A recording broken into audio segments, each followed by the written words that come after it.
रात गए बहुत कुछ हुआ है। एक जानिब तो भारत की जानिब से वादी लीपा पर पाकिस्तान की साइड पर फायरिंग की गई है, एलओसी की खिलाफ वर्जी की गई है और भारी हथियारों का इस्तेमाल किया गया है एट द इंडियन साइड। इसका मतलब ये है कि ये जंग एक्चुअली हो गई है, शुरू हो गई है, जंग शुरू हो गई। वी हैव सेड कि अगर आप ये करेंगे, हाँ हमने कहा था अगर आप ये करेंगे it's an act of war, उन्होंने किया, it is now N act of war.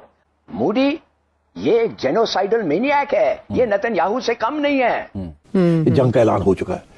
एक ये कि आप हमारे पानी को आप तंग करेंगे, हमें पानी को रोकेंगे, और दूसरा ये कि कराची पोर्ट को अगर आप ब्लॉकेड करेंगे, अगर आपकी सबमरीज आ जाती है और कराची पोर्ट को आप ब्लॉकेड कर देते हैं तो उसको भी हम समझेंगे as an act of war. Act of war के अंदर हमने हक रखा हुआ है first use of nuclear weapons. तो बड़ी स्ट्रेट फॉरवर्ड सी पाकिस्तान का रिस्पॉन्स है कि ये दो एरियाज हैं, ये रेड लाइन्स हैं, पानी और कराची को ब्लॉक करना। क्योंकि कराची को ब्लॉक कर दिया तो सारा पाकिस्तान ब्लॉक हो गया ना। राइट।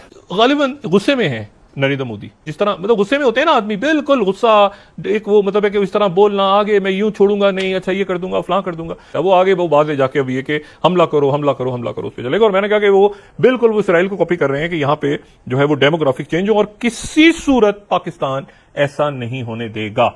फ्रेंच प्रेसिडेंट के फॉरेन मिनिस्टर के दौरा कैंसिल करने का क्या मकसद हो सकता है? इसका मकसद ये हो सकता है कि शायद भारत जो है कोई मिलिट्री एस्केलेशन कर सकता है। नरेंद्र मोदी और भारत की जो अप्रोच है ये पहले भी रही है कि वो पहले आइडेंटिफाई करते हैं, उनको ट्रैक करते हैं, फिर पनिश के बाद कत्ल करते हैं। तो ये है कि भारत को ये कहना है कि इस बार हिम्मत ना करना यार, इस बार कोई जुर्रत ना करना, हम वो नहीं है जो जाफर ट्रेन एक्सप्रेस के साने पर लुडियां डाल रहे थे, भंगड़े डाल रहे थे, जश्न मना रहे थे। तो हमने अब देख लिया है कि वो कर रहे हैं, ऑलरेडी उन्होंने आज कर लिया है।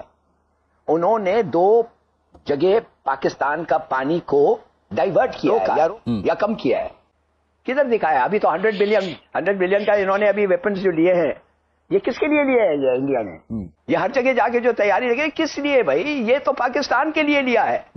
और यही करेंगे। अब तो वो खुले कह रहे हैं ना कि जी हमने तो पाकिस्तान के 4 टुकड़े करने हैं, दो टुकड़े पहले कर दिए थे, 2 और करने हैं, और अब बलूचिस्तान को तो हमने करना है, ये तो उनको तो रिकॉग्नाइज कर लेंगे एज एन इंडिपेंडेंट, ये वो इस किस्म की बात। बिल्कुल धमकियां दी जा रही हो। मुझे लगता है कि पाकिस्तान को अपनी जंग खुद लड़नी पड़ेगी। चाइना आपकी सपोर्ट नहीं करेगा। Make this sure, China will not support you, China will not help you in any way. China आपकी कोई मदद नहीं करेगा। सो पाकिस्तान को यहां पे केयरफुल रहना चाहिए। नमस्कार दोस्तों,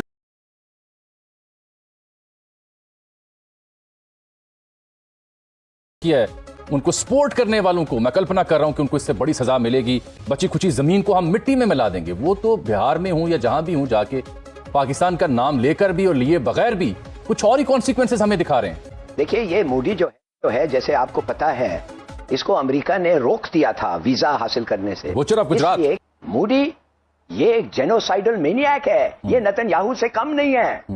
क्यों अमेरिका ने इसे बंद किया था from visiting the United states? इसीलिए किया था ना कि द मैन इज गिल्टी। आप इससे एक्सपेक्ट करते हैं ह्यूमैनिटी, इससे आप कोई चीज एक्सपेक्ट करते हैं?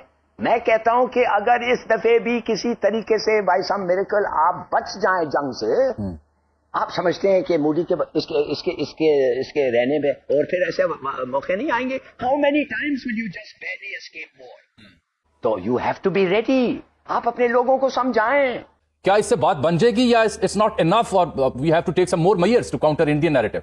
हमने तो कह दिया है कि अगर आप वेपनाइज करेंगे पानी को, पानी के मसले को अगर आप वेपनाइज करेंगे और उसको इस्तेमाल करेंगे पाकिस्तान के खिलाफ, that is an act of war. तो हमने अब देख लिया है कि वो कर रहे हैं, ऑलरेडी उन्होंने आज कर लिया है। उन्होंने 2 जगह पाकिस्तान का पानी को डाइवर्ट किया है या कम किया है।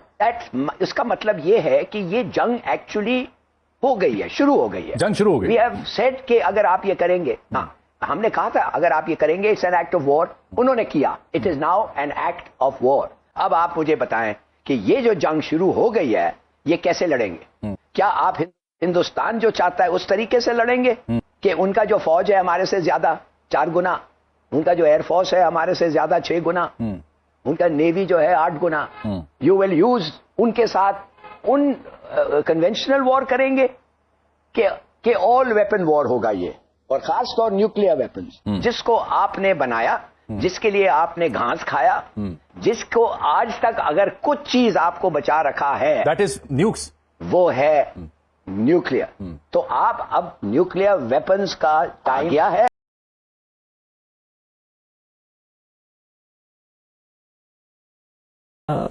जंग सरहदों पे छिड़े या ना छिड़े, इंडियन मीडिया महायुद्ध छेड़ चुका है और पाकिस्तान को मुर्द इल्जाम ठहराया जा चुका है। फौरी तौर पर बड़ी बड़ी मीटिंग्स भी हुई, जो सिक्योरिटी कमेटी की मीटिंग्स हैं इंडियन कैबिनेट की। तो हमारा किसी सूरत में भी ये इंटरेस्ट नहीं था कि इंडिया के साथ कोई पंगा लिया जाए या इंडिया को अटैक किया जाए, क्योंकि हमें शक था कि इनका हाथ है, मगर हमने फिर भी नहीं किया। मगर जब ये बलूचिस्तान वाला मामला हुआ तो उस वक्त बहुत गुस्सा था और उस वक्त ये भी सोचा जा रहा था कि अब हम क्या करें, अब कुछ ना कुछ तो करना है, डिटेरेंस तो करनी है, ये तो बढ़ता जा रहा है दिन ब दिन। तो फिर अगर आप ये इसको ऐसे चलाएंगे, यही करेंगे, तो फिर हम भी सोचेंगे कि फिर हम भी फिर कुछ करें आपके खिलाफ, टिट फॉर टैट।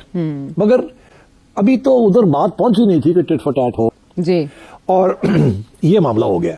सो इसलिए पहली बात तो यह कि पाकिस्तान का कोई इंटरेस्ट नहीं है इंडिया के साथ लड़ाई झगड़ा लेना। ये कैसे हो सकता है कि ये जगह जो है 400 किलोमीटर दूर है लाइन ऑफ कंट्रोल से, और वहां से ही लोग आए हैं और उन्होंने आके ये किया है। तो 7 लाख जो इंडियन साथ ही और 3 लेयर सिक्योरिटी है वहां पर। 3 लेयर सिक्योरिटी, ये जेडी वैंस को बताने के लिए डाला है कि अब अगर इंडियन गवर्नमेंट कुछ करेगी तो वो कहेगी हम क्या करते हैं, आपने तो देख ही लिया मीडिया क्या कह रहा है। ये जेडी वैंस के लिए किया गया, जवाब देने के लिए, जेडी वैंस को बताने के लिए, उसके ऊपर प्रेशर डालने के लिए कि हमारी हुकूमत जो अब करने जा रही है वो जायज है और ये पाकिस्तान नहीं किया।